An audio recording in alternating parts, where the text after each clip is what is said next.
Melbourne. They're on the brink of, well, they're having a crack at 3 straight wins, so there are a few demons that have been slayed. First, the win at Etihad Stadium late last year, then knocking off 2 in a row, and a lot of it is due to the work of one Big Maxi.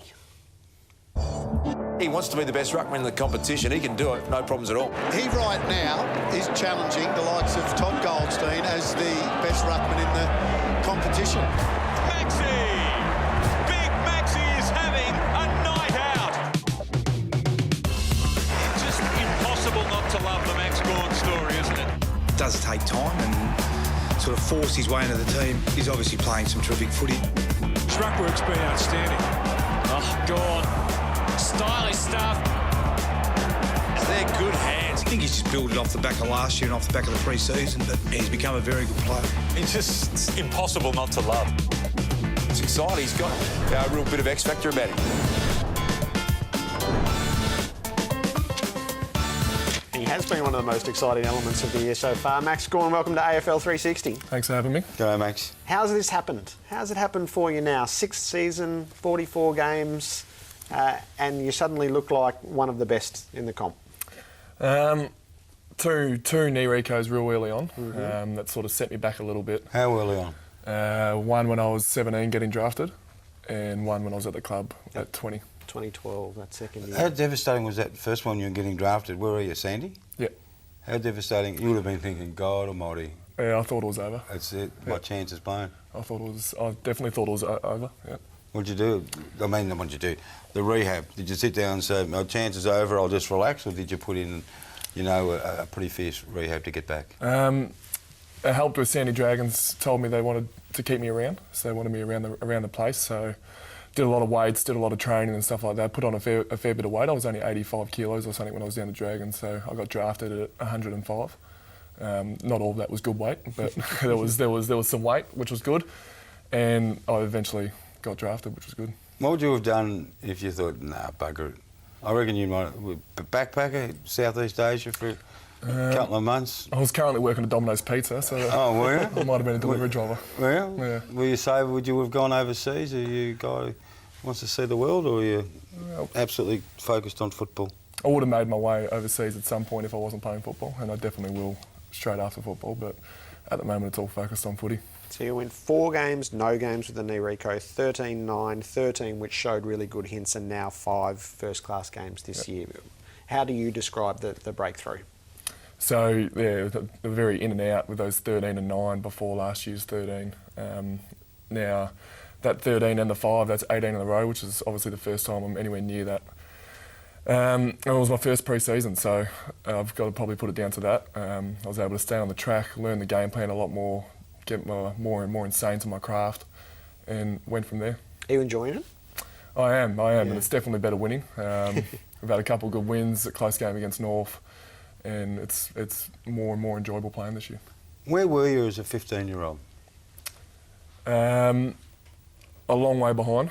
I was at Domino's Pizza, probably having a pizza a shift. Schooling? Out of school or at school? I was definitely in school, but wasn't going too well. Wasn't tall. Were you playing footy? I was playing footy just locally for Ormond. In the VAFA? Yep. Were you really? When did you grow? Around year 11, year 12, around that knee reco. Yep. So where was, seriously, Domino's Pizza, hating school, fat. Did you say you were fat, or I said that? I was close to it. Righto. You were me, right? Yeah. So you're me. Yeah. Fat. Yeah. Were you thinking to yourself, where's my life going?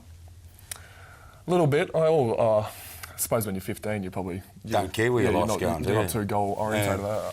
Some are. Yeah, some are. Some AFL footballers have been wanting to be AFL football since they were 10. Well, Jack Riney had it at a week, I think.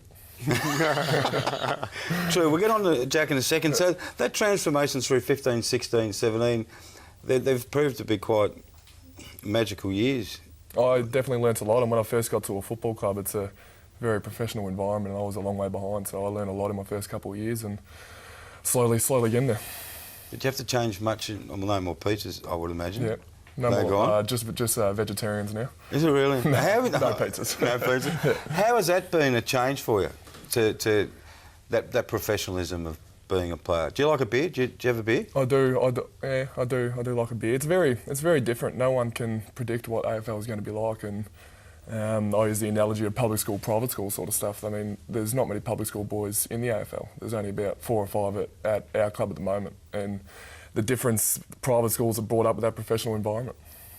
That's interesting. I've never heard. You only got 5 public school At our club, yeah. Do you go against them? Do you go up and say definitely. public's over here, you boys over there? They'll be laughing at home at the moment that I've brought it up. Who's in the public group? Myself, Colin Garland, because there's nothing down in Tasmania, so I don't think there is a private school. Just trying to remember. Neville Jetta. What's Bug come from? Nah, Bug's a public to start, and then he went to Caulfield Grammar. He got kicked out of the public school then. He went and boarded the Caulfield Grammar. Did he really? Yeah.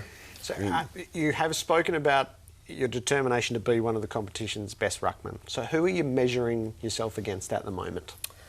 I like to think there's probably a group of 5 or 6 that are right up the top.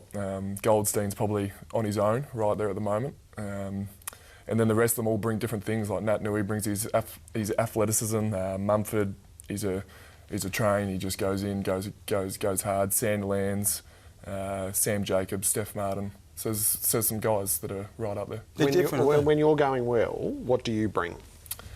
It's a good question. I'm probably more on that Sandilands path. I mean, I've got that pure height, which helps. And Sandilands is also a very, very fit man. He takes marks around the ground, and that's probably the element that I like. Underestimating your agility? It's never something that I've put to my name, no. But, I mean, some ruckmen, and Sam Jacobs, I reckon, was this kind of ruckman, a really good tap ruckman, but not getting around the ground that great. I think it's something that Sam Jacobs has really worked hard on. He's become like an old-fashioned follower. Yeah. And because we haven't seen you on and off, you'd come in and say, who's that bloke? Oh, Max Gawn. And we'd see you do stuff.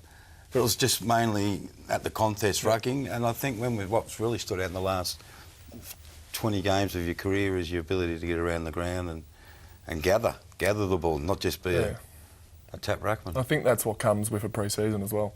So I was able to finally get out there and work on my agility and running capacity and stuff like that. Do you think this team's made the breakthrough? I like to think so. We've got a long way to go. We've played 3 out of 5 games where we've won, and 4 out of 5 games where we've played our brand of footy. The more we bring our brand of footy and the more we bring that consistent game, that's when we're really going to improve. Do you like do you accept that you've got a bit of cult hero about you? Or that you are different because of the head, the beard? Ever since Jack Fitzpatrick left, I had to sort of take the mantle. He was up there, wasn't he, Jack? He was right up there with the cult figures. Look, I probably do have it at the moment. I don't help myself. I've got a beard. Hang around Brunswick Street. Hang around Brunswick Street, Ackland Street. But I reckon there's some guys that are probably going to take it off me. Brayshaw and Petrarca. Maybe. Or we haven't really seen Petrarca. And that's one of the exciting things for people outside the club is that Petrarca's been announced today that he's playing his first game on the weekend. Yep. I think all the football want to say, good, we want to see this kid. He's a bit bullish, is he, about himself and footy, or is he? It's been 18 months for him. So he's had to go the long way, like it was said before. He's a different character, and football brings all different characters together. That's what we want, don't we? Which is great, and I'm sure you'll hear him from due course. I mean, you've already heard from him tweets every day, but you'll hear from him in due course, and everyone will take their opinion from him there. What did you think of Bug waving the finger at the crowd? I didn't mind it. It showed who Buggy is. Buggy brings this guy who's so ferocious at the ball and at the contest, and loves every single contest, and it just showed a little bit of him. Right, what did you think when he pushed over and injured Jack Rewell? I honestly personally didn't see it, but I've seen it. I've heard about it since. I don't think it's a good look for the game. Buggy came out and apologised. Oh, yeah, he did. He did the right thing. Yeah. He did the right thing. You've got St Kilda at Etihad, and you did win the game there late last year. I think the last round of last year, after whatever it was, 22 losses in a row dating back to 2008. Is that sorted? Does one win fix that up? Because the team had been atrocious at the ground. We've got, for a team that's been bad for so many years, we do have a lot of hoodoos we have to break, and the Etihad Stadium was one, and we also won the NAB game there against St Kilda early this year. So that was a really good win. Yeah, so we've won our last 2 games there. We're playing some good footy there. We've also got a bad hoodoo against St Kilda. We haven't won against them since 2008 or something like that. So there's a couple of things we still got to get done. To be sorted. How All right. many Brownlow medal votes you reckon you got? First of all, how many do you reckon Jack's got? Well, Jack's definitely got the last two, I think. I agree with that. I think he's played super. I'm not sure how he went against GWS. I think Watsy might have got the 3 in that. He might have. He was pretty good. Yeah. How are you travelling, you reckon? Couple of seconds then? Maybe a couple ones. I don't know. Who knows? You in a suit, go to the Brownlow? You expecting that you'll be going this year? Yeah, I'll be the one standing out. I'm guessing I'll be wearing something different. Hopefully not a white suit, though. The last question is one from home. Why the beard?